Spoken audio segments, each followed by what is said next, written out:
السلام عليكم متابعي قناه ماي كيتشن كوزينتي. نتمنى الفيديو ديال اليوم يلقاكم كاملين في احسن الاحوال ان شاء الله. في الفيديو ديال اليوم بغيت نشارك معكم هاد الدوزاتاي اولا حلوه اللي كتجي لذيذه بزاف، النكهه ديال الريكليز اولا النكهه ديال عرق السوس. هاد النكهه هادي اللي ما كنوظفوهاش بزاف في الحلويات، فصدقوني فهي كتجي لذيذه بزاف. وندوزو دابا باش نشوفوا الطريقه والمقادير اللي غادي نحتاجو.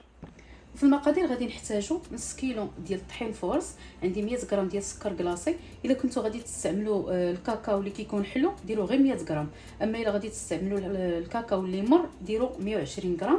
عندي هنايا 200 غرام ديال الزبده، هنايا عندي 50 غرام ديال الكاكاو اللي حلو، هنا نص كاس ديال العنبه ديال الزيت، عندنا جوج بيضات، وعندنا النكهه ديال الريكليز اولا النكهه ديال عرق السوس اللي كتجي لذيذه في هذه الحلوه بزاف. غندوزو دابا باش نشوفوا الطريقه ديال التحضير. فاحنا غادي ناخذ زلافه اللي غادي نخلطوا فيها الحلوه. غادي نديروا الزبده هي الاولى، الزبده اللي كتكون في الحراره ديال المطبخ باش كيكون كتكون سهله اننا نخدموها. غادي نزيدوا عليها سكر كلاصي. سكر كلاصي راني دايره فيه واحد القبيصه ديال الملح. غادي نخدموا الزبده والسكر كلاصي مزيان، عاد غادي نبداو نزيدوا باقي المكونات تدريجيا.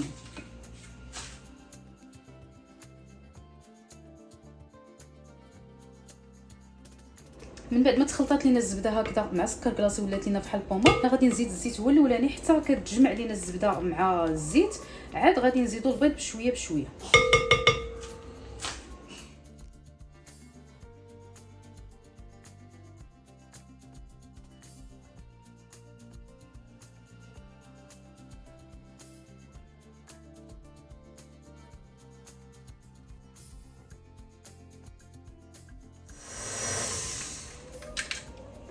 ودابا ملي تخلط لينا الزيت مع الزبده والسكر، دابا غادي نزيدو بيضه بيضه.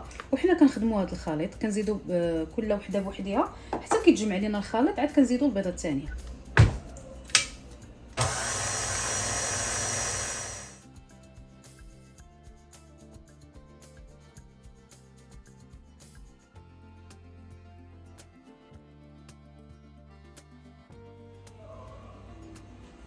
ومن بعد ما تخلط لينا هذا الخليط مزيان كيف ما كتشوفوا، فانا دابا غادي نزيد النكهه ديال الريكليز اولا النكهه ديال عرق السوس اللي كتجي في الحلوه لذيذه بزاف. صراحه جربتها المره الاولى والثانيه وعجبتني، وقلت علاش لا بارطاجيها معكم حتى نتوما. غادي نخلطوا الخليط مزيان وغادي ندوزو باش غادي نزيدوا الطحين والكاكاو بشويه بشويه.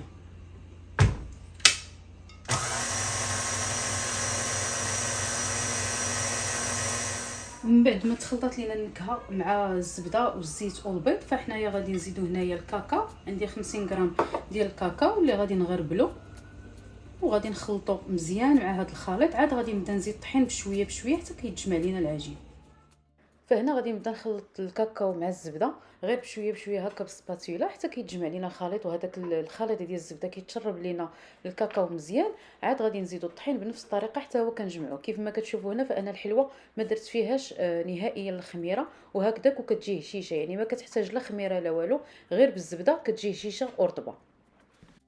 وهذا هو الشكل ديال الخليط ديال الزبده والكاكاو. كنخلطوه مزيان وضروري ان نغربلوه باش ما كيبقاش لينا داك الكاكاو كيكون هكا كيتجمع لينا حبيبات وكتبان لينا في العجينه. نخدموه مزيان مزيان قبل ما نزيدو الطحين، وبنفس الطريقه غادي نخدمو حتى الطحين غادي نغربلوه بشويه بشويه وحنايا كنخلطوا العجين.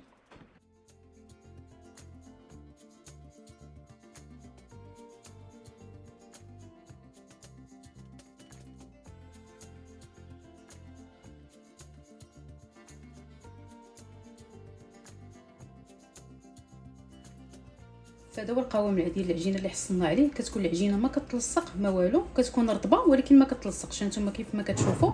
ونقدر نشكلها بيدي كيف ما بغيت وكتبقى بحال هكا. العجينه خاصها تكون رطبه وما كتلصقش. وهذا هو شويه ديال الطحين اللي شاط ليا تقريبا من نص كيلو. واحد هنا واحد 10 غرام ولا 20 غرام هي اللي شاطت. المهم كتبقى على حسب النوعيه ديال الطحين واش كيشرب ولا لا. ودابا غادي ندوزو باش غادي نشكلو الحلوه ديالنا. فانا هنايا اختاريت باش نستعمل البوق.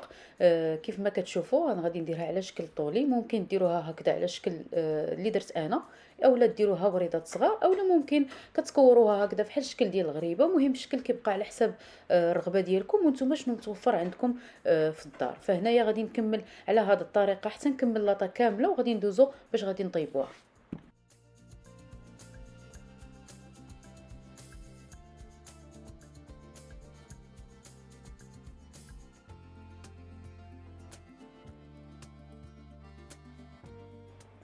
ومن بعد ما كملت فانا كندخل الحلوه كطيب الفران اللي كنكون مسخناه من قبل مزيان على 300 فahrenheit. كندخلوها كطيب ما بين 12 حتى 14 دقيقه.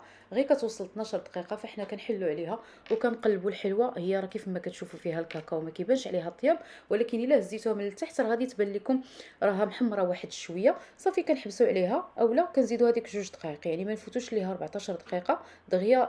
الحلوه كطيب لان فيها الزبده ما كتحتاجش وقت بزاف. كل ما بقات في الفران كل ما الحلوه غادي تجي قاصحه. يعني الا كثرتوا عليها 14 دقيقه غير حيدوها بلا ما تعاودوا تقلبوها، حيدوها وخليوها تبرد على خاطرها فهي كرجع فيها الطيب وكتجمع راسها.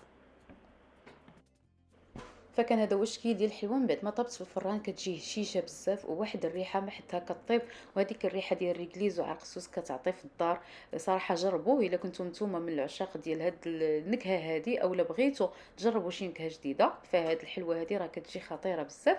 فاحنا غادي نحتاجوا الشكلاط بالحليب اولا الشكلاط الاسود باش غادي نزوقوا، وشويه ديال اللوز اللي كيكون مهرمش ومحمر. فهنايا غادي ناخذوا 2 حبات هكذا وغادي نغطسوهم في الشكلاط وكنجمعوا ليهم غير الراس ديالهم كنسدوهم فحال هكا. وكنحاولوا اننا نحيدوا الشكلاط اللي كيكون زايد بزاف باش هكذا ما كتكونش عامره بالشكلاط، غير واحد شويه. الا بانت لينا الحلوه ما لاصقاش فاحنا كنعاودوا نغطسوها باش كنتاكدوا بانها ما غاديش تحل لينا. ومن بعد ما كنحيدوا شكلاط الزيت كيف ما قلت لكم فاحنا كندوزو باش غادي ندردروا عليها اللوز مهرمش اولا الكاوكاو اولا اللي بغيتو نتوما على حسب الاختيار ديالكم. اولا كتخليوها بحال هكاك اللي لما متوفرش الشكلاط كتخليوها غير بحال هكاك بوحديها راه كتجي لذيذه بزاف. المهم التزيين كيبقى غير على حساب نتوما الرغبه ديالكم واختياري كيف ما قلت لكم من قبل. كنديروا واحد البابي كويسون وكنحطوا عليهم الحلوه بحال هكا باش كتنشف لينا. كنزيروا واحد شويه باش كتشد لينا الحلوه وكنستمر على هذه الطريقه بحال هكا. دابا الجو راه بدا كيبرد شي شويه، يعني الشكلاط راه دغيا كيجمع راسو. الا كان باقي الجو سخون اولا الكوزينه عندكم سخونه مع الفران وداك الشيء فانتوما كتشدوهم وكديروهم في واحد كتخليهم في البابي كويسون ديرهم في واحد الطاوله دخلوهم للثلاجه اولا المجمد واحد شويه غير كيجمعوا راسهم وكتحيدوهم. بالنسبه للطريقه ديال الاحتفاظ الا كنتو غادي تحتفظوا بها مده طويله فكنتوما كديروها في واحد الطاسه كتغطوها بالسلوفان مزيان وكتعاودوا تغطوها بالغطا ديال الطاسه وكتخليوها في المجمد وقت ما بغيتوها كتجبدوها على تيسان وكتكون عندكم هكذا واجد. وكان هذا هو الشكل النهائي ديال دوازاتاي اولا الحلوه اللي وجدت معكم اليوم. حلوه بالنكهه ديال الريكليز اولا عرقسوس، واحد النكهه اللي ما بتداولاش بزاف عندنا في الحلوه.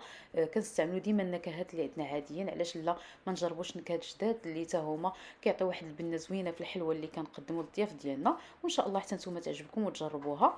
ونتلاقاو في فيديو جديد مع وصفه جديده. خليت لكم الراحه والسلام عليكم.